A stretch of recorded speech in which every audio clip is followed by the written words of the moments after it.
All right, my next guest, when you look up the definition of serial entrepreneur on Google, it should say Nick Molina. What's up, brother? Welcome to the show. How you doing, man? Good to see you. I'm doing good. One of the things that's always fascinated with me, and we're going to get a little bit into your origin story and business career, is you've done it in so many verticals: retail, real estate, e-commerce, online businesses, you name it. Let me start off with, dude, where did the entrepreneur bug in you start? Because you're a little older than me. Like us now, entrepreneur for young people is a cool thing. It's a cool thing. Us growing up, like, dude, nobody, unless your dad had a business and you're kind of like, okay, maybe, but like you started it from scratch. Yeah, you know, man, I ask myself that question all the time. It's like, where did I pick that up from? You know, was it my dad? Was it my mom? You know, they were all, you know, kind of entrepreneurs in their own sense, but not serious. It's not something that they drove home. As a matter of fact, my dad discouraged me from it. You know, Really? Yeah, it's law school. You're going to law school, son. You know, and it's like, I didn't even have a choice. It's like, you're going to law school. You would have been a good lawyer. I've been told that. I've been told that. And so, you know, I think for me, man, it's just like I was at UM and, you know, I was on the track to do 4 years at UM and then go to law school for 3 years. And so I think it was really just kind of almost out of necessity, man. My dad gave me $20 a week allowance. No way. Yeah. I lived on campus. I had a dorm and I had $20 a week allowance. And I was supposed to, you know, when I said, Dad, that's not enough. He was like, what do you mean? He goes, you got your room paid for, you got your food paid for. He goes, you don't need anything. And so I think for me it was that a necessity. And by the way, I wasn't allowed to work. And so, you know, out of necessity, I started working and I got a job. I met a guy that was managing a health club, the sales team at a health club at Bali, or it was called Scandinavian. Yeah. And so I went over there, I talked to him and I'm like, can you get me a job as a personal trainer? And so I went in there as a personal trainer and I start looking across the floor and I see the salespeople like making big bucks. Yeah. You know, driving fancy cars. And I was like, I want that. And so, you know, I moved over to sales and I crushed it. I killed it. And I think that's kind of like what got me on the track. Yeah. I had an entrepreneurial bug before, I think. As a kid, I was always kind of like, you know, mowing lawns and trying to make a few extra bucks here. But I think that's kind of what got me derailed from being an attorney. Yeah, right. And onto that track. And so, you know, interestingly enough, you know, I ended up going into business with that same guy that got Brett Beveridge. We launched the cell phone business. And, you know, and that obviously, you know, kind of like catapulted me into the world of entrepreneurship and opened up doors and opportunities and I learned a whole lot. Yeah, a little bit about your background. A lot of people don't know this. You were a big deal in the 90s. You were like, you were the Cuban Michael Dell. I was kind of a big deal in the 90s. I was on the front page of the Herald multiple times. And, you know, I remember one day Brett and I were going to visit one of the markets or one of the stores we were going to. I was in my 20s, man. Yeah. And I'm getting on the airplane and a guy looks at me and goes, you're Nick Molina. I'm like, he goes, let's talk cellular, right? And I was like, yeah. And I remember walking back to coach because I was still flying coach. And I was like, Brett, you see that? I'm like, how cool is that? You know? So yeah, I was kind of a big deal, I think. And then I kind of like, you know, disappeared. Yeah. You know, by choice. But, you know, Let's Talk Cellular was a big story. I was, you know, 19, 20 years old. Crazy. Opening stores. And this is, you know, before an era where being a young entrepreneur was a thing. Back then, it was not a thing. So the media loved it and wrote about it and talked about it. And so, you know. What was interesting is also you bring up the point where, you know, you had to bootstrap stuff. So 19 years old, I'm guessing you're early 90s or whatever. Like, the word venture capital, definitely in Miami, no. like you didn't even know what that was. And definitely down the road, private equity and stuff. But you bootstrapped this business and you took it public, correct? We did. We ended up with an IPO. Yeah, we started it on credit card debt. I did stupid stuff, man. Stuff that I would never do today or never advise anybody to do. You know, if you're going to make stupid decisions like that, do them when you're young. Right. You know, when you got it's nothing almost to lose, naive. Yeah. When you got plenty of runway to recover, you know. But yeah, I did some really crazy stuff from a risk perspective that ended up paying off, but you know, it doesn't always end that way. Your risk appetite took you to where you're at today, and we're going to talk about what you're working on. But all your businesses, from Let's Talk to the success you've had online in real estate, I mean, you've bootstrapped all this stuff, right? Yeah. I mean, you know, Let's Talk, we bootstrapped it till we got to like 14 stores. And then we brought in a small angel And then we brought in HIG Capital. Yeah. And then we ended up with the IPO with Merrill Lynch and Solomon Smith Barney. But everything after that has always been kind of in my own capital. Right. That I've kind of put to play until, except for one company. But yeah, it's I came from, I'm not going to say nothing, but I came from almost nothing. Right. Self-made. And so, I still have to this day that value. I'm still cheap. Well, I know. I've hung out with you many times. I'm walking through these offices and I'm like, wow, you guys really spent a lot of money building this beautiful place out. I'm like, I don't know that I would have done that. Yeah. And so I still have that bootstrap mentality. Yeah. I think that's just ingrained in me. And there's some good that comes from that, and there's some bad that comes from that. Yeah, and then sort of you had multiple exits. You're looking for your next thing to do, and then you get into angel investing, correct? Correct. Yeah. So, every time that I exited a business, I always said, you know what, I think I'm going to retire. I think I'm going to go passive, and it never lasted. It was 6 months, 3 months, 8 months. I'd always get roped back in because I kind of needed that action. Yeah. And after my last exit, about almost 6 years ago, I kind of smartened up a little bit, and I was like, okay, look, I know I'm not going to retire. I've shown that I can't do that anymore. And so, but I still want to be in the game, but I don't want to do another startup. I was sure. I knew that I didn't want to do another startup. Yeah.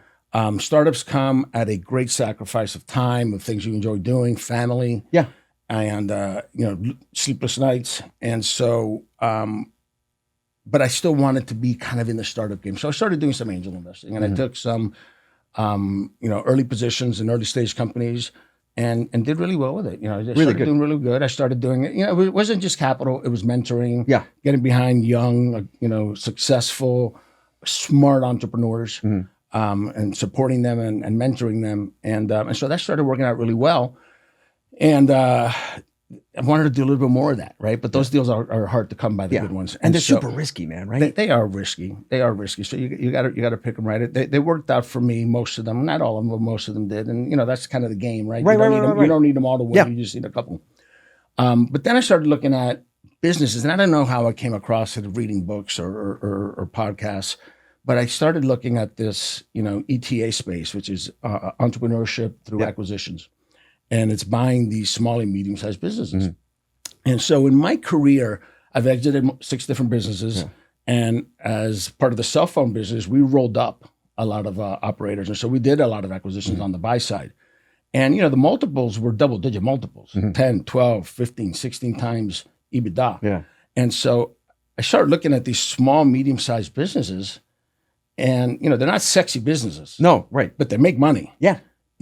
And they've been around for a long time, and they're trading for 2, 3, 4 times cash flow. Yeah. I mean, even at 4 times, you're talking about a 25% return. Yeah, man. You know what I mean? If I give you $1 today, and I say, I say, give me $1 today, and I'm going to give you a quarter every year for the rest of your life. Right. Would you not take that deal? Yeah. Like, can I give you more money? Right? Sure. Right. Yeah. So that's kind of what you're looking at here. Yeah. It's crazy. So I just had this conversation with friends of mine in Chicago, and it was 2 things. One, a bunch of the guys that had exits, and I know that they went early stage angel investing, just like you. They had the bug, and I was like, 5 years later, looking back on it, like none of those investments panned out. But they're like, you know what? I'm an idiot. I should have invested in good traditional businesses that I know every month generate X amount of cash, that they're traditional business, not the next text or the next app that's going to change this or that. Like those are risky. Those are super risky and super hard. And by the way, you super dilutive, bro. And you also have your money's going to get tied up, and you have quasi monopolies out there. Meta, Google, Apple. I mean, look what Meta did and Apple did when they changed their things for DTC. I mean, fucking the advertising, that space got crushed. The privacy stuff. So like they have so much power over you that some of these tech companies are like, I don't know, man. It's crazy. Yeah. And it's crazy. The other thing was, and I was reading this recently, is we're in the middle of the largest wealth transfer ever. Let me blow your mind, dude. What is it? 18 million businesses are going to change hands in the next 20 years. Isn't that crazy? $84 trillion with a T will change from baby boomers to millennials and Gen Xers.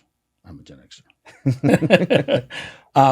$84 trillion, Right. man. That's the largest transfer of wealth in history. And most are in operating companies. They're what I call boring or Main Street businesses. Yeah, dude. You know what I mean? I mean, everything from HVAC to plumbers to business services, MSPs is probably, falls into that category. But they're businesses that, you've got these boomers that have done a great job building these businesses. They're making, anywhere from a couple $100,000 a year up to a couple $1 million a year. Right. My buy window, and we can talk about that later, is on the higher end of that scale. But these are businesses that these guys used. They were really jobs for them. Right. Right. They were really jobs. And so now they're ready to retire and their kids don't want them. Right. Right. And so they either shut them down or they sell them. Right. And that's why the multiples are so compressed, because they got to dump these businesses to get any kind of value. They can't retire unless they sell this. All their net worth is tied up in the enterprise value of these businesses. Right. And the PE guys aren't going to touch them. They're too small. They're too small. They're too small. And listen, it's the same amount of work and paperwork and all that on a $10 million deal as there is on a $100 million deal. The juice ain't worth the squeeze for them, but a guy like you, for sure. Talk to me. How do you go out? How do you find these businesses? And then what kind of businesses are you looking for? Are there like, is it more services? Is it more, manufacturing, whatever? Like, what does that look like? So let me be clear. Everybody's got their own, what I call the buy box. Yeah, right. And it depends on age, what they want to do with their lives. For me, I wanted to buy a business that had an established management team. I don't want a job. I don't want to buy a job. Right. I want a management team in place, a solid number two that can now step up after the owner leaves, become the number one guy, allowing me to provide high level strategic oversight, growth strategy. Right. And so, that's the biggest checkbox that I need checked for me. I don't like super high capital intensive businesses with a lot of CapEx. Yeah. Right. I like businesses that have some source of recurring or reoccurring revenue, not really project-based, even though there's plenty of really good project-based businesses. And so I'm looking for, on the low end, $500,000 in EBITDA minimum, up to $2 million. And I think the sweet spot is probably $1.5 million for me. I like services because they're not high CapEx. I like to avoid cyclical, so I stay away from anything that's too reliant on like new construction. Yeah, sure. Right. Again, that's my buy box. Right. Some people may want a job. They may want to get into the trenches. They may want to get involved in the business. I'm in the business of buying businesses. I'm not in the business of the business I'm buying. I get it. Right? I get it. So like I could buy an HVAC business, for example, or a landscaping business, even though I have no desire to actually work in that business itself. I know how to look for inefficiencies, how to make them better. So I'm looking to buy these businesses, Danny, and make them better. Yeah. Right? And so whether I run them for cash flow or I run them to play the arbitrage game, where if I can get enough of them, either scale it up or get enough, get somewhat of a roller strategy. Right. Now I can look at PE and say, okay, now it's worth the squeeze for you. Of course. And now the multiple, because I've got $5 million in EBITDA, now the multiple's 12 or 13 or 14, where I picked it up for 3 or 4. Yeah. Right. So deal structure, what's the cap structure look like for you? You go in and you say some cash at close, seller finance and some stuff. Like, what does that look like, a typical? I think every deal's a little bit different. There's a lot of different options. So, this whole thing of buying businesses with no money down, technically it's possible. It's few and far. And I would question the business. And I would question the business, but it happens. But it's few and far. But you could put a ton of leverage on it, right? And so those are the kind of deals I like. I actually like the higher leverage because your ROI goes up higher, right? And so if you come in and you do a 90-10 deal, if you're buying the business for the right multiple between 3 and 4, let's say, you can literally, you put 90% debt on it, put 10% equity in there, you can literally get your equity out within a year. Right. You can get your equity out within a year. Now you're free rolling. Right. Yeah, you got a ton of debt on it, but you can, number one, service the debt quicker if you want. Correct. Or and if you really buy into that you can run the business better, then you should be able to service that debt easily. Well, when I underwrite a deal, I don't even count on growth. Right. So for me, I got to have a certain debt service coverage ratio where I that business needs to be able to sustain its debt even with a 25% drop in sales. That's how I underwrite a deal. Right. If it can't, I'm not interested in it. And of course, you're not going to buy a business that you think can take a 25% hit. So, so that's one way. A 90-10 deal is one way. In a perfect world, right? Like an ideal deal. Like I'm working on a deal right now that I'm through due diligence. I'm getting ready to close in the next 45 days, and I'm putting in 10% equity. I got the seller putting in 20% seller note. Yeah. And then I got debt at 75%. Right. So now I got the seller with skin in the game. Yeah. Right. He's not a partner, but he's got a note that's not personally guaranteed. It's guaranteed by the business. Right. So it's in his best interest to make sure that business continues to go. So I don't have to worry about the seller pulling the wool over my eyes. Yeah. Or trying to hide something. You keep them engaged. I keep him engaged. I keep him interested. And the bank's happy, the lender's happy because now they're in first position with 75% debt, right, instead of 90%, right. So you get a better rate. What are your concerns like? So when you look at some of these deals, they're smaller companies, right? So either heavy client concentration, or my biggest fear was like the founder just knows too much, and a lot of it's in their head. Like, what are some of the things that you should worry about? Yeah, those are things you should worry about.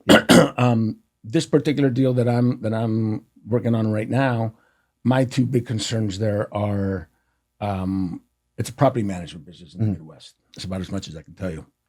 A very large one. It's been around for almost 100 years, which is really cool. Think about that for a second. Yeah. Like I'm already planning the 100-year celebration. Yeah. We're at 95 years old, this company is. But credit to the family or whoever runs it. Like, kudos to you, man. Like, Right. Yeah. So long operating history. So what am I concerned with here? I'm concerned with client concentration. I think the top 3 clients represent close to 40% of the units under management. Okay. Across multiple buildings. Right. So across multiple buildings. So it's not too bad. If they sell 1 or 2, it's fine. Yeah. If piss off the clients and they leave, that's a problem. Right. It's a people business. I mean, property management. Yeah. Your cost of goods sold is your labor. Correct. So my portfolio managers, I want to make sure that they're happy, that they're on board. So that is, that's a concern. I want to make sure but you can mitigate the risk on all this stuff. Yeah. Right. And like the seller note and the transition helps mitigate the risk of both of those things happening. And the seller note there's a business, I don't know if it's this deal, but it's been around 100 years. Like they know what to project. Like they know off the back of their hand, you know, like same with me. Like I look at our sales report, I'm like, I know that this is real. This is kind of bullshit. Like in 2 seconds, because I've been running this company forever. Like, I know it. Yeah. And so those are the 2 things that you should be concerned with. Obviously, is somebody pulling the wool over your eyes and hiding stuff? Well, you need a good due diligence team. You need to do your quality of earnings reports. You need to dive into rebuild the P&Ls, go in through the bank statements, rebuild the P&Ls based on the bank statements. Look at tax returns. Well, the small businesses also don't have audited financials. That's what worries me. They don't have to be audited. Right. But what you do is you do a quality of earnings. And a quality of earnings, basically, what you're doing is you're going in and you hire a firm to do this. Of course. And you're going in and you're taking all the bank statements for the last 3 years. Yeah. And you're rebuilding their P&L based on cash, the cash you see coming in and out. And it better line up pretty damn close. Right. And then the other thing is you look at the tax returns. And there's a lot of legitimate reasons for the tax returns not to match the actual P&Ls. But that to me requires even more underwriting. When the tax returns line up really well with the P&Ls that are in the offering memorandum, that's pretty cool. Because if you're willing to lie to the government under penalty of going to prison, that gives me a certain level of comfort. Right. You know what I mean? And then you add that with the rebuilding of the P&Ls, and you can underwrite that risk of an owner pulling the wool over your eyes. Yeah. You're meeting with them. Come on. If you've been in this business, I've got a decent read on people. Sure. You trust your gut. If you're not there, you're not there. But if you get there, you can mitigate the risk of a unscrupulous owner. Yeah. Or seller. And so for me, the businesses that I buy, those are the things I'm worried about. If I was buying a construction business, I'd be worried about interest rates. I'd be worried about the economy, recession. The market you're in. Yeah. The market you're in. It's very cyclical. So every business and every vertical has different things to worry about. Yeah. For me in this particular property management business, and by the way, I love the space, and it's a space that I'm going to continue to be really aggressive in. I'm not so tied to those things. Yeah. I'm not so tied to the cyclical stuff. Yeah, I do. Do we do better in a market where there's a lot of construction going on, multifamily? Yeah. But if you're buying a property management business with a good book of business and a good brand in a market that has growth within the market, even without new construction, then I think you're fine. Deals that you've looked at that have fallen apart, what are usually the biggest issues? So I've looked at hundreds of deals. Yeah, It sure. depends how far you get. The one deal that most recently fell apart, that I was further along the line, down the line, was another property management business in Oregon. And what it was the seller was a developer that had developed properties for himself and for other people. And on his properties, he needed to manage them, and he couldn't find a good property management business. So he started a property management division to manage his own properties. And he did such a good job that he started growing that business, and he became a major player in Oregon in property management, multifamily. And so he wanted to sell just the property management side of the business. Very well-run business. I went over there. I met with him. I met with his number two. Checked all the boxes there. Right. When I got down to financial due diligence, his tax returns, he had everything set up under one parent. He had the development company, the construction company, and the property management. Right. They all shared resources. Right. They all filed under one tax return that rolled up. The tax return wasn't bifurcated. So his P&Ls were bifurcated. So he was representing that this was my SG&A, this is my rent, this is my revenue. But on the tax return, I couldn't verify that. They were sharing bank accounts, they were sharing all sorts of things. Yeah. And so I'm like, I got to literally trust 100% that you are representing the right division of expenses and revenue. And I kind of got comfortable with it because I got a sense and a feel for him, but I was never going to be able to get a lender comfortable with that. Right. They were not going to be able to get comfortable with it. It surprised me that he didn't start breaking that out years ago. So, because if he's going to prepare for sale, you would do that. Unsophisticated seller. Yeah, which great developer, which I could totally see. Great developer, great operator. Yeah. Not a great seller. Not thinking in that way. And so I had a conversation with him, and I was like, listen, file your 2024 separately. Right. Right? Because your 2023 was a non-bifurcated return. This is what I need. Get there, and let's have a conversation next year. Yeah. And I think we'll still do that. Yeah. Hopefully. But yeah, that's one that didn't work out. The biggest reason that deals don't work out, and I can usually sniff these out right away, for me, is that they're too seller dependent. So when they depend too much on the seller wears too many hats. So when the seller's gone, that's what worries me. Right. Yeah, that's the biggest for me. For me, not being a buyer operator, right? That's a big problem. There's a lot of people that are going into the space with the intent of operating. So they're okay. They're okay coming in saying, "I'm going to assume all your duties." Yeah, no big deal.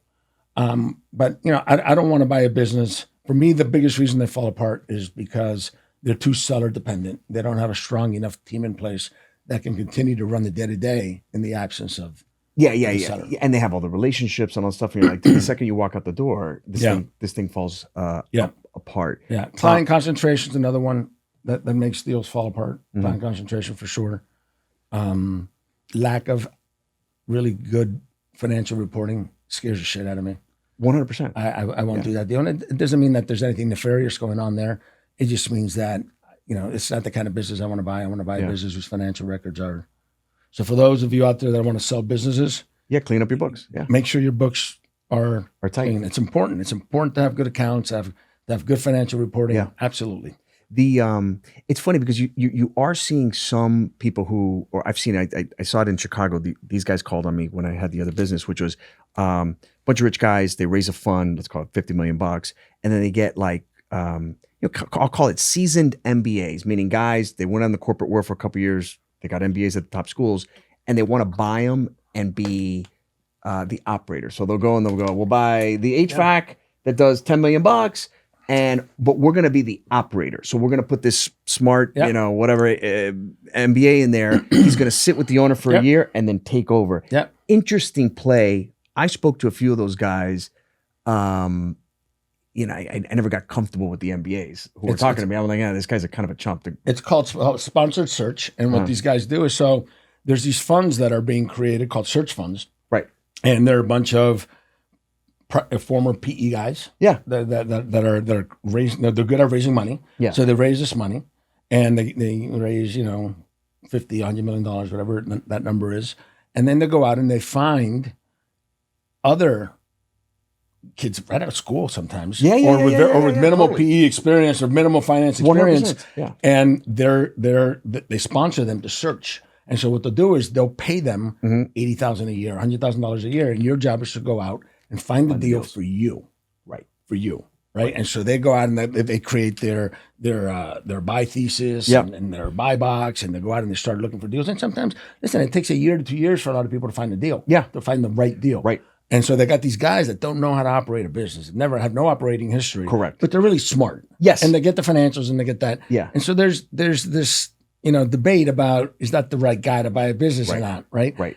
And some of these guys are just so smart that they're resourceful and they figure it out. Some of them come from families that have blue collar backgrounds. Their family maybe was in one of these type of businesses. And so they've been exposed to it. So these guys are paid to search, and then when they find the deal, they've got the money, and then there's some kind of split up of the equity. And they don't do great on that initial deal, but it gets them into that space. It gets them as an operator, and then eventually these guys can either do roll-ups or go and do their own independent deals again. But if I'm coming out of school, it's actually a pretty interesting deal. Then, like, let's say you got the entrepreneurial bug, you got all the degrees, and rather than a startup, dude, that you gotta whatever it is, tech, food, whatever. This is like, okay, these are the kind of businesses I actually studied in business school, right? Blocking and tackling and cash flow and all stuff. Like there's some predictability and some of like the root shit that I don't have to start like from scratch. I can just grow it and clean it up and even turn it around. Like even if, okay, I'm willing to sign up for a turnaround versus a bootstrap. Because what I found with a lot of the tech guys, dude, is they're just in a constant cycle of raising money. I'm like, what's your job? Is it raising money or is it building this company? It's hard to do both. It's hard to do both. And you're expected to do both. And you're expected brutal, to do both. Dude. That's and brutal. you literally close your A round. Yeah. And you got to start raising your B round. Yeah. So you can't even dedicate 100% of your time to spending the money and putting that to work on the A round. You got to start worrying because you've only got 18 months of runway. Yeah. And you know that it takes you 12 to 14 months to raise capital. It's fucking crazy. So you better get going. Yeah, dude. Yeah, it's crazy. It's a model that I think is flawed. Listen, it's clearly worked very well for a lot of companies. You got Uber and Facebook and all these guys that have done very well. But there's a lot of dead bodies along the way. There's more dead bodies than winners. Yeah, it's crazy, man. Yeah, and so I've had a lot of success in the startup game. Yeah, and so the startup game has been very, very good to me. Mm-hmm. I think I did it wrong. Really? If you had to go back, what would you do different? Well, let me tell you this. I'm having conversations with my son now, who's 15, and he's got that entrepreneurial DNA. Yeah. And I'm talking to him about ETA, right? And look, man, I mean, getting from 0 to 1 on a startup is the hardest thing to do. Right. 95% plus of startups fail. Yeah. And it's because it's hard to do that. These businesses that you can buy now have done that hard work. Mm-hmm. And there's no shortage of them. Now, what I don't know is what did that market, I know how many businesses are available now that need to transfer. Yeah.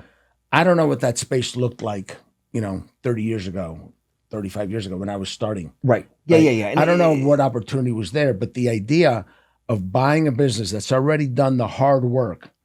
Right. And you being able to do it. And look, and it's easy too, right? A lot of startups come to be because they're bootstrapped. Yeah. Right. And so it's hard to bootstrap, a small acquisition like this. But it can be done, even if it's, even through the sponsored search where you don't put any of your own money, right? So that can be done. Right. So to answer your question, Danny, I think that, if I had to do it again in today's world, I would throw away the startup game and I would definitely go the ETA route. Interesting. Come in, it's so much easier to predict. You're buying a business that has a proven concept of making money, proven track record of making money. Why would you take the chance? It's so hard to get profitable. It's so hard to go from 0 to 1.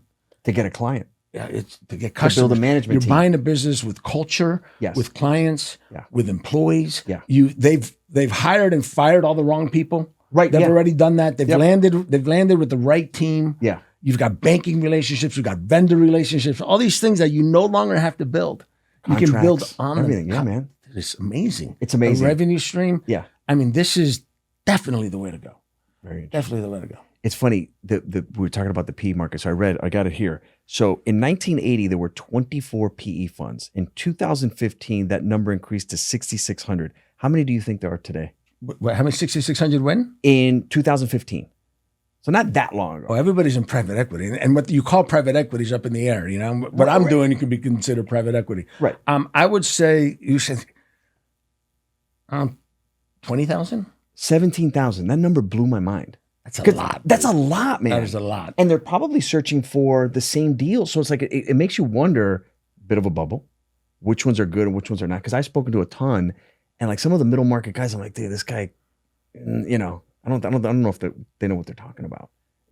It's a scary thought for some of these and people that are looking to exit. How many PE firms are there? I don't know if you know this answer or not, compared to VC firms. Oh, that I don't know. Yeah. VC firms, there's a lot. Yeah. And most are not very good. There's a reason why Sequoia, Andreessen Horowitz, Greylock, they're the ones that crush it, that always get, you know, the Ubers of the world and all that stuff. And some of these other guys, you've never heard of. Yeah. So it's nuts. Yeah. Good stuff. Yeah. Yeah, man. So listen, it's fun. I'm having a great time. You know, so you were asking me the kind of deals that I look for, right? Yeah. So you know, I'm very heavily now into property management, but now that I've got the property management vertical, I also want to do what I call either tuck-in or bolt-ons.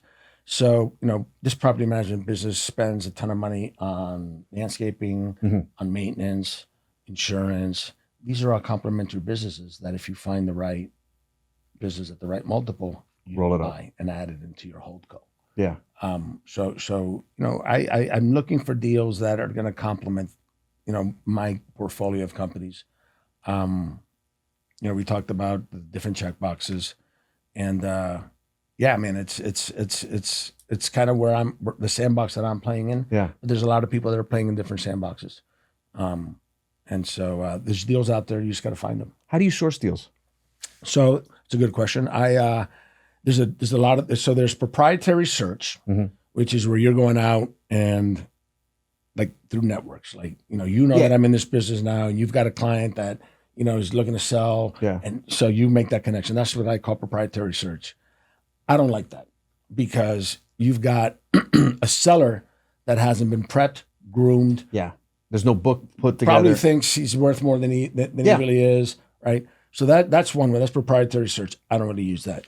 Then there's brokers. I love brokers.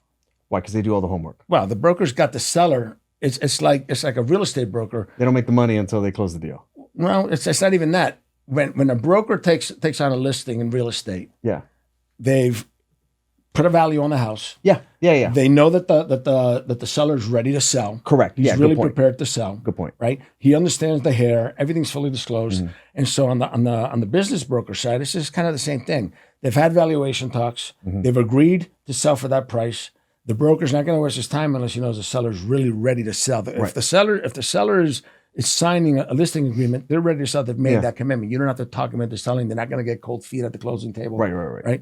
And so I like the broker channel. The problem with that channel is that there's a lot more bad brokers than there are good ones. I could totally see that. It's an unregulated business. Correct. You don't need a license. Right. Anybody, you can be. You could be a shady accountant. You can be a broker. Right. So the problem is there's a lot of really shitty brokers. Yeah. Where do you find a good one? Like ex-investment banker that just got burnt out, or like? No, man. You just call 100 of them, and 90 of them are going to be shitty, but you'll find the 10 gems. Yeah, because my opinion was the same thing. So anytime I've talked to these business brokers, because they'll call us about acquisitions, and I'm like, this guy's kind of a clown. Like, you know, he's not ready. And we bought a business in the last company through a business broker who presented it. And the guy was a mess. Now, we were able to build a really good relationship with the founder, and we were able to, everything worked out, and long-term, it was a great acquisition. And that's the way to do it. With the founder, 100%. I mean, the more nexus you can create with the founder, the better early on. But the brokers are very protective of that. And a lot of the sellers don't want that either. What does a broker get paid on? I forgot. I mean, I don't remember. The seller pays them, right? The seller pays them. Yeah. Unless you get a buy-side broker, and then it's basically a Lehman scale. Yeah, the typical Lehman scale. I'm not super familiar with what it is on the sell side. Yeah. But typically it's 7 to 10%, 6%, depends, I think, on the size of the deal. Yeah. So the brokers are another way, And then you've got sellers that just sell, that put themselves up for sale. And I'm wary of those guys too, because they don't really know what they're talking about. They don't know how to handle a transaction. The broker brings a lot of value in getting the deal. Once you sign an LOI, making sure the deal moves through the proper channels to get to the closing. So I prefer the broker model. And it's a good way to play a good cop back up. Yeah, but and when you start negotiating numbers. Yes. And again, it also depends on the broker, if it's a good broker or not broker, but if he knows how to play the game. You're right. Because like on real estate, the listing agent is really on the seller side. Yeah. In business, you would think that's the case, but really a good business broker is representing both sides. Even though he's only getting paid by the seller. Yeah, it's true. But he's representing the deal.